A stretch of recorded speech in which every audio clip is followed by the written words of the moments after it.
এক মারাত্মক brilliant student তার ম্যাথের কারিশমা দিয়ে ব্ল্যাক জ্যাক নামের এক ক্যাসিনোকে হ্যাক করে ফেলে, যার ফলে সে রাতারাতি একদম সাধারণ গরিব স্টুডেন্ট থেকে হয়ে যায় কোটিপতি। কিন্তু কিভাবে সে এই জুয়া বা ক্যাসিনো সিস্টেমকে পুরো হ্যাক করে নেয় তা জানতে নিয়ে এলাম 21 মুভির এক্সপ্লেনেশন। তবে শেষমেশ তার সাথে এমন এক কাহিনী ঘটে যায় যা দেখলে তুমিও শকড হয়ে যাবে। আজকের ভিডিওতে লাইক মাত্র 30,000, তাই একটি লাইক দিয়ে পুরো মুভিটা না টেনে দেখা শুরু করো। তো চলো আর পেঁচাল না বাড়িয়ে শুরু করি মারাত্মক মুভির অস্থির এক্সপ্লেনেশন। মুভির শুরুতে আমরা বেন ক্যাম্বেল নামের একটি ছেলেকে দেখতে পাই, যে MIT থেকে আন্ডার গ্র্যাজুয়েট করা এক তুখোড় মেধাবী স্টুডেন্ট। নিজের আন্ডার গ্রেড করার পর বেন হার্ভার্ড মেডিকেলে ভর্তি হতে যায়। তার আন্ডার গ্রেডে ইমপ্রেসিভ CGPA এবং মেডিকেল অ্যাডমিশন এক্সামে 45-এ 44 মার্ক দেখে ডিরেক্টর তাকে অ্যাকসেপ্ট করে নিলেও বেন চায় রবিনসন স্কলারশিপ, কারণ হার্ভার্ডে পড়ার খরচ চালানোর ক্ষমতা তার নেই।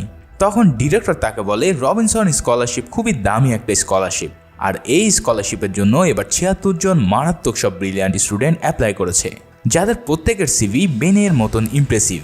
এছাড়াও সে জানায় এই স্কলারশিপটা দেওয়ার সময় কারোর অর্থনৈতিক অবস্থা কিংবা একাডেমিক রেজাল্ট দেখা হয় না, তাই বেনকে এক্সট্রাঅর্ডিনারি কিছু শোনাতে হবে, যেটা শুনে ডিরেক্টর ইমপ্রেস হয়ে তাকে এই স্কলারশিপের যোগ্য মনে করবে।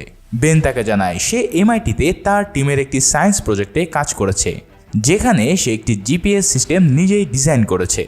কিন্তু ডিরেক্টরের এই ব্যাপারটা যথেষ্ট মনে হয় না এবং তিনি বেনকে এমন কিছু লাইফ এক্সপিরিয়েন্স শোনাতে বলেন যেটা শুনে সে তব্দা খেয়ে যাবে। এই সব শুনে বেন বলতে শুরু করে তার লাইফের এমন এক ঘটনা যা রীতিমতো তাকে শক করে দেবে। বেশ কিছুদিন আগের কথা, বেন এখানে আসার আগে একটি ক্লথ স্টোরে কাজ করত, যেখানে তার প্রতি ঘন্টায় আয় হতো মাত্র $8। কিন্তু হার্ভার্ডে পড়তে হলে তাকে দিতে হবে $3 লাখ। মানে বুঝতেই পারছো, এই অ্যামাউন্টটা বেনের জন্য এক প্রকার পাহাড় সম অর্থ।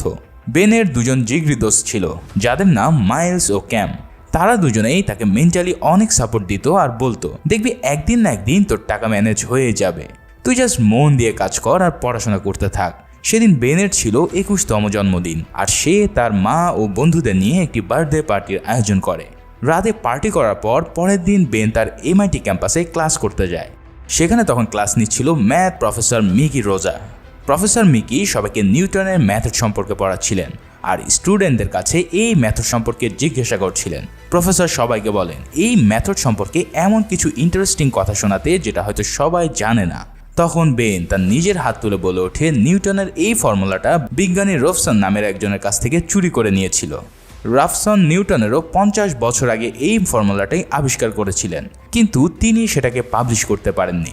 পরে নিউটন এই ফর্মুলা পাবলিশ করার পর পুরো ক্রেডিটই নিউটনের পক্ষে যায়।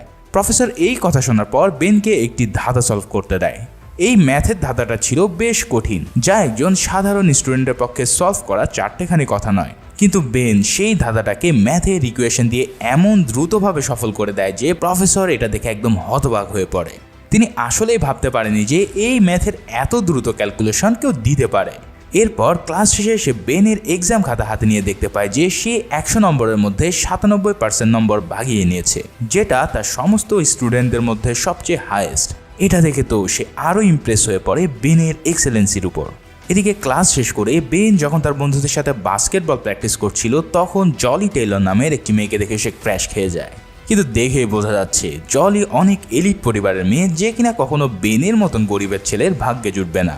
যাই হোক, বেন প্রতিদিনকার মতন একা একা ক্লাসে বসে প্রবলেম সলভ করছিল। হঠাৎ তার এক ক্লাসমেট এসে তাকে ডাক দেয় আর বলে আমাকে ফলো করো। বেন তো কিছুই বুঝে উঠতে পারছে না যে কাহিনীটা কি, কিন্তু ছেলেটার সাথে গিয়ে বেন দেখতে পায় যে তাকে ডেকে পাঠিয়েছে সে আর কেউই নয়, সে হলো তারই ম্যাথের ক্লাসের প্রফেসর মিকি রোজা।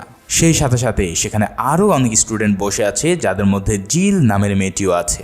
প্রফেসর তাকে জানায় সে বেনের ম্যাথ ক্যালকুলেশনের স্পিড দেখে মারাত্মক রকমের হতবাক, তাই সে চায় বেনের সাথে একটা সিক্রেট প্রজেক্ট শেয়ার করতে, যেখান থেকে সে চাইলে কারি টাকা আয় করতে পারবে। প্রফেসর বলতে থাকে তারা এখানে ব্ল্যাক জ্যাক নামের একটি ক্যাসিনো গেম নিয়ে রিসার্চ করছে। ব্ল্যাক জ্যাক হলো দুনিয়ার অন্যতম জনপ্রিয় ক্যাসিনো গেম, যা খেলে আপামর ধনীর লোকেরা টাকা হারায় আর বড় লোক হয় ক্যাসিনোর মালিকরা।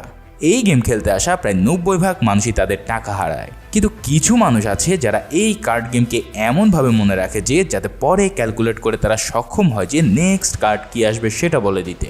এই মেথডটাকে বলা হয় কার্ড কাউন্টিং মেথড। প্রফেসর বলে আমি চাই তুমি আমাদের সাথে যোগ দাও, কারণ তোমার ব্রেন কঠিন লেভেলের ফাস্ট, যা এই খেলায় সবচেয়ে বড় হাতিয়ার। বড় লোকরা এখানে হাউস করে টাকা ওড়ায়, কিন্তু আমরা